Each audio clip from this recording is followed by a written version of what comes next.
va parler d'une autrice française pour changer. Je crois que c'est la première. Non, non, c'est la première en romance. Mais en dark romance, j'avais déjà mis G.A. James avec Al Caven. Elle, c'est une autrice française. Donc, la première en romance, c'est Océane Ganem avec Mary-Jane. L'amour sous sa forme la plus pure et et la plus intense. Alors, je confirme, hein, parce que ce livre, waouh, juste waouh. De quoi on va parler? On a Oleana, notre personnage principal féminin, qui vit un moment vraiment pas évident. Il faut savoir qu'elle a été pendant 7 ans en couple avec un connard de base. Je suis désolée pour les personnes, j'ai vu des commentaires qui disaient ouais mais le pauvre. Non, je suis désolée. Tu t'entends plus avec une personne, t'as pas besoin de la tromper avec sa sœur, de mettre sa sœur enceinte parce que t'as appris un truc sur ta meuf que tu devais pas savoir. Tu vas chez ta meuf, tu lui dis voilà où est le problème, on rompt et tout le monde part. Pas besoin de la tromper, pas besoin d'être un con. Désolée, mais il fallait que je mette le point ici. Pour toutes les personnes qui veulent défendre Clayton, libre à vous, mais personnellement, non. Je pense que quand t'es un homme, un vrai, t'as pas besoin de tromper ta meuf. Tu lui dis ce qui va pas. Si vous pouvez arranger la situation, très bien. Si vous pouvez pas, tout le monde part de son côté. Pas besoin de autant faire souffrir les gens pour des trucs qui ne sont même pas en leur propre contrôle.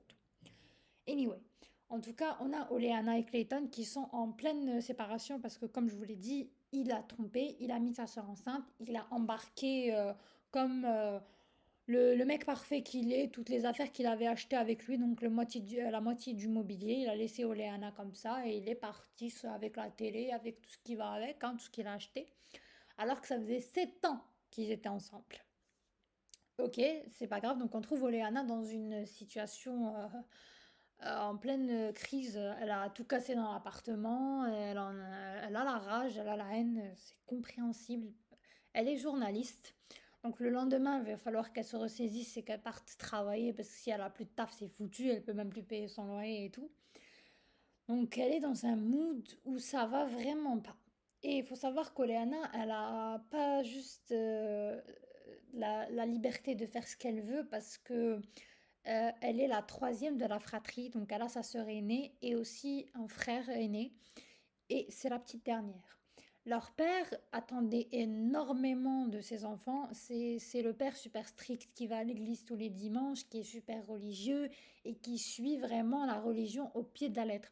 Donc pour lui, sa fille, sa cadette, vu que les deux premiers sont des flops à ses yeux et qui sont totalement sortis du contrôle parental, elle doit satisfaire ses exigences. En tout cas selon lui et selon Oleana la pauvre, hein, parce que concrètement, elle a tout fait pendant toute sa vie pour satisfaire tout le monde, à part elle-même. Et du coup, ça part en cacahuète.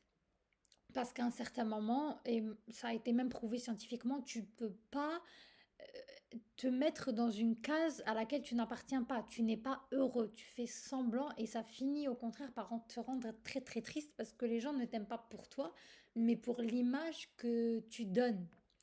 Et du coup, Ola en est là et elle va enfin envoyer tout le monde se faire foutre. À part même son père, hein, d'une certaine manière, mais gentiment, hein, parce que ça reste quand même la petite fille à son papa et elle l'aime toujours. C'est pas qu'elle l'aime pas, c'est juste qu'elle s'est sentie obligée d'être ce qu'il voulait qu'elle soit, tellement il a reçu des déceptions et des coups durs. D'ailleurs, il y a une scène ou un chapitre où il la prend dans ses bras et lui dit clairement ne fais pas comme ta grande sœur ou ton frère. Du coup, Ola est un peu, elle a le cul entre deux chaises, hein, clairement. Elle se bat toujours contre ce qu'elle est et ce qu'elle devrait être pour plaire aux autres. Et là, elle décide, comme je vous l'ai dit, de se rebeller et de faire une sexliste. Parce que maintenant qu'elle a rompu avec Clayton, elle veut s'ouvrir à plus de trucs, sexuellement parlant, et elle va oser tout ce qu'elle n'a jamais fait avant. Par exemple, se faire percer parce que c'était mal vu ou un truc comme ça. Du coup, maintenant, elle va se faire plaisir. Elle se fait des piercings où elle veut. Elle va faire un plan à trois. Elle veut faire des positions un peu bizarres. Je ne me rappelle pas, la liste est longue. Mais en tout cas, il y a plein de trucs. Un strip poker. Ah mon dieu! Le chapitre du strip poker, je l'adore. Et du coup, là va entrer notre protagoniste masculin qui est Saint Anderson. Je l'adore. Je l'aime. Je l'aime. Il est trop bien. Lui, c'est son voisin. Et aussi le meilleur ami de Clayton. Alors on va vite apprendre qu'il s'est passé un truc vite fait entre Sain et Ola quand ils étaient à la fac, mais que ça s'est très très mal fini et que Ola a fini avec Clayton. On ne sait pas très bien pourquoi au début. On va finir par l'apprendre. Plus on parcourt le livre, plus on comprend ce qui s'est passé avec ça. Et en fait, ces deux-là, c'est aussi un problème de timing. Tu es la bonne personne, mais le timing est à chier, clairement. Parce que Ola est sain, il y a un truc, mais pour lui, il est dans un moment où tout va très mal. Vie, il vient de perdre son père, il a subi un truc vraiment pas cool dans la ville d'origine où il était. Je crois que c'est Seattle, je me souviens plus de sa ville d'origine, mais ça va très mal. Là, ils sont à Vegas. Et du coup, quand Saint va tomber sur la sexlist d'Ola, elle va lui dire non, tu vas faire ça avec personne d'autre que moi. Et parce qu'il y a toujours de l'attirance entre ces deux-là, ils s'aiment toujours. Et même Saint, il est en lutte constante contre lui-même pour pas être avec Ola. Parce que selon lui, il a trop de problèmes, il y a trop de, il a trop de défauts pour elle. Il n'est pas digne d'elle. Et du coup, on va passer des chapitres où on se dit ah, mais pitié, arrête ça, c'est bon, t'es digne d'elle, sois avec elle, be honest, dis-lui je t'aime et finissons-en, quoi. Même dans le passé, là, t'es en mode oh, non, fais pas ça, frère, t'es bête ou quoi? Non, elle t'aime, même si elle sait qu'elle va souffrir parce que lui, il veut pas la faire souffrir, mais elle l'aime et lui, il l'aime. Et c'est très compliqué parce que au bout de 7 ans, ils en sont toujours au point de départ, quoi. On s'aime, mais on sait pas ce qu'on doit faire. Et là, ils vont reprendre petit à petit, morceau par morceau, les bouts de relation qu'ils avaient eu il y a 7 ans. Et ça va aller lentement, mais sûrement. Attention, c'est un slow burn à un certain moment. Enfin, slow burn, ils s'aiment déjà, mais pour arriver à rompre toutes les barrières, c'est slow. Ah, archi slow. Bon, pas pour le smut, hein. Vous allez en avoir du smut. Il y a du smut pour ceux qui l'aiment, vous inquiétez pas, il y en a. Mais pour ceux qui aiment vraiment la romance et le smut, vous allez attendre pour les aveux, l'armoyan et tout ça, c'est jusqu'à la fin. Mais c'est super beau. J'ai adoré. Franchement, ça, waouh. Juste waouh. Moi, j'ai adoré son personnage. Très torturé, très rock'n'roll.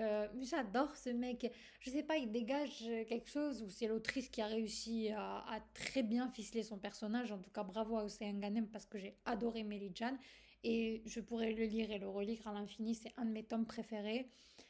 Vraiment, j'ai adoré la relation entre Saint et Ola, j'ai adoré leur dynamique, j'ai adoré leur couple, j'ai adoré l'évolution de la relation. Et pourtant, moi, je suis pas très slow burn. Moi, j'aime quand la relation évolue, pas vite, mais j'aime quand... Ouais, j'attends pas jusqu'aux trois quarts du livre avant qu'il se passe un truc, quoi. Et là, j'ai été servie. Très bien écrit. La plume d'Océan Ganem est addictive. Impossible de lâcher, je l'ai fini en une journée ce livre. Trop, trop bien. Faut savoir qu'il y a aussi un tome 2 sur le frère d'Oleana et la meilleure pote d'Oleana, qui est Joanny, et son frère c'est Sian. Je l'ai lu aussi, je vous ferai une vidéo plus tard. Et franchement, tout aussi bien que le premier. Pareil, je l'ai fini en une soirée. Cette autrice, ces deux tomes-là, pépite. Apparemment, elle comptait faire un livre, un tome sur la sœur, là, dont je vous ai parlé, celle avec qui son fiancé l'a trompée. Franchement, je la déteste tellement dans les deux tomes que je me dis pourquoi pas. En plus, je suis abonnée à son Insta. Elle a dit que l'histoire de la grande sœur nous ferait pleurer et nous attendrirait vraiment sur sa situation. Donc, franchement, là, je suis super intriguée et j'aimerais bien lire son tome. Parce que là, dans les deux que j'ai lus, je la trouve toujours abominable. Mais bon, qui sait. En tout cas, lisez-le, j'ai adoré. Pour le coup, c'est pas qu'une seule citation, j'en ai un, deux, trois, quatre, cinq. Alors, pardon, j'ai laissé citation du tome 2, donc c'est le tome un, hein. Le tome 2 c'est Jano. Il m'a toujours regardé parce qu'il a toujours été le seul à me voir. Et oh my god, tu es comme un rêve trop lumineux pour ma sombre réalité. Ça, le dicton est vrai. De la haine à l'amour, il n'y a qu'un pas.